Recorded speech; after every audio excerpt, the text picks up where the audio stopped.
Bonjour Stéphane Corr. Bonjour Mégane. Plaisir de vous retrouver. Comme chaque semaine, vous êtes notre spécialiste du numérique aujourd'hui.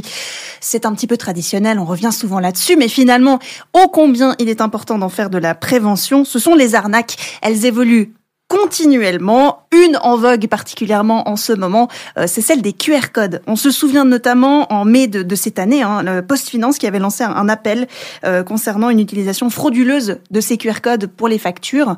Alors déjà, j'ai envie de commencer par le début. Les QR codes, c'est quelque chose d'assez récent. Finalement, comment est-ce qu'on distingue un vrai d'un faux QR code? Alors déjà, il faut comprendre que oui, la technologie évolue, c'est-à-dire les fraudeurs utilisent chaque évolution technologique pour relancer des arnaques qui sont plutôt classiques et dont le principe de base est le détournement d'attention.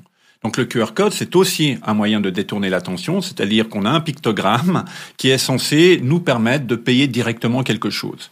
Alors, dans le cas de la Poste, en fin de compte, où il y avait une arnaque avec une sorte de réactivation de l'accès de l'e-banking qui était nécessaire, en l'occurrence, il y avait un QR code qui redirigeait sur un site frauduleux.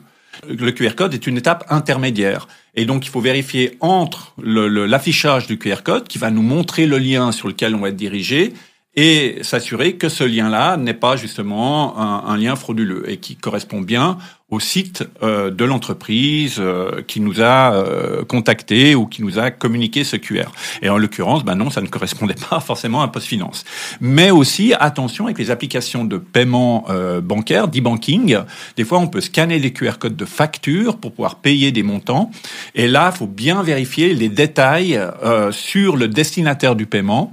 Si possible, connaître le numéro d'IBAN auquel on destine ce paiement. Alors, je parle par exemple pour des choses qu'on a reçues par courrier ou éventuellement, si tout d'un coup vous avez une amende sur le pare-brise de la voiture, une contravention sur votre pare-brise de voiture, faites attention avant de payer. Alors, certains sites en Suisse romande vous donnent, par exemple, des services des contraventions, vous donneront leur IBAN, leur numéro de compte pour que vous puissiez vérifier exactement si les indications du QR code ou sur lesquelles on est rédigé par le QR code sont les mêmes que sur le site. Mais des fois, c'est pas le cas. Et là aussi, prenons un peu de temps. N'effectuons pas trop vite ce paiement. C'est sur le même principe que pour les numéros de téléphone qui fuitaient, c'est ça? Sur certains sites, on est dans la même veine. Alors, en tout cas, ces arnaques. Là aussi, il y a une arnaque technique qui permet de falsifier un numéro de téléphone. C'est du spoofing, c'est-à-dire que le numéro qui apparaît n'est pas celui réel de la personne qui l'utilise. C'est-à-dire que je pourrais faire apparaître le numéro d'un de vos contacts en utilisant un logiciel sur lequel je peux indiquer le numéro qui doit apparaître sur votre téléphone. Donc, vous pourriez appeler sous le nom de maman, par exemple. Voilà.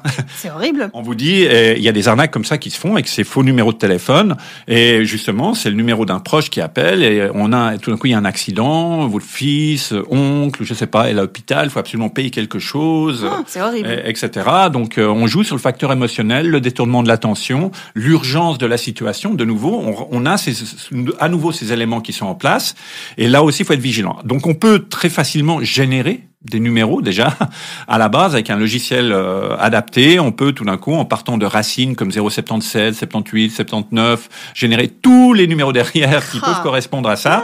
Donc et tout le monde peut être concerné potentiellement, quoi. Voilà, le logiciel va envoyer peut-être des messages, va recevoir des quittances d'ouverture ou de réception du message par le périphérique et se dire ces numéros sont fonctionnels, donc je peux en faire quelque chose pour une arnaque potentielle. Il y a aussi toutes les sources de données volées dans lesquelles nos numéros ont pu se trouver. Il y a quelques années, un opérateur de téléphonie en Suisse s'était fait voler quand même, je crois, 900 000 comptes de clients.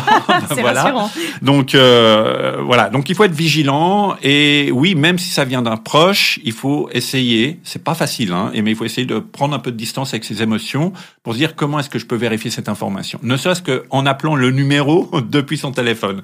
Si on falsifie le numéro pour vous envoyer un message ou vous appeler, si vous utilisez le numéro en question de la personne qui est censée vous avoir contacté, la fraude ne marchera pas dans l'autre sens. On peut pas rappeler nous dans l'autre sens. C'est-à-dire que vous allez rappeler le bon numéro. C'est-à-dire que la fraude, elle marche dans le sens où le fraudeur fait apparaître le numéro, mais si la personne qui est ciblée par cette fraude appelle réellement ce numéro-là, elle va tomber sur le correspondant. J'appellerai réellement ma maman. Voilà, dans ce cas-là, c'est vraiment votre maman qui va répondre et qui va vous dire « Mais non, il n'y a rien, ma petite chérie. » Non, je me méfie de ma maman, peut-être qu'elle peut m'arnaquer une fois.